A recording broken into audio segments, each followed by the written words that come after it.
இந்த மாசம் 15ஆம் தேதி கலைஞர் மகளிர் உரிமை தொகை 1,31,00,000 தாய்மார்கள் காத்துக்கிட்டு இருக்காங்க. அந்த 1000 ரூபாய் வருமா அப்படின்னு காத்துக்கிட்டு இருக்காங்க. அதே மாதிரி புதுமை பெண் திட்டம், தமிழ் புதுவன் திட்டங்கள்ல காலேஜ் போற ஸ்டூடெண்ட்ஸ் அவங்களுக்கு வர மாசம் வர கல்வி ஊக்கத்தொகை 7ஆம் தேதி கொடுத்திருக்கணும். இது வரைக்கும் வரல. அவங்களும் காத்துக்கிட்டு இருக்காங்க.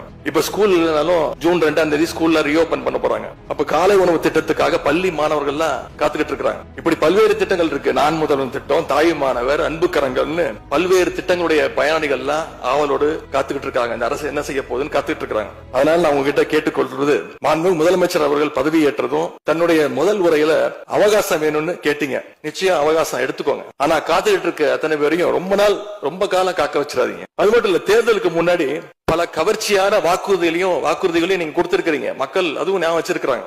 மகளிருக்கு மாசம் 2,500 ரூபாய், ஆண்டுக்கு 6 சிலிண்டர், தங்க செயின், மோதிரம், பட்டுப்புடவை, வேலையில்லா இளைஞர்களுக்கு உதவித்தொகைன்னு அந்த லிஸ்டும் நீண்டுட்டே இருக்கு. பெரிய லிஸ்ட் தான். அதுல ஒரு சில வாக்குறுதிகளாவது முதல் கையெழுத்துல நீங்க நிறைவேற்றுவீங்கன்னு மக்கள் எதிர்பார்த்தாங்க. நீங்க வாக்குறுதிகளை சொல்லும் போது நடைமுறைக்கு சாத்தியமானதை மட்டும்தான் சொல்றேன்னு எல்லா கூட்டத்திலையும் திரும்ப சொல்லியிருக்கிறீங்க.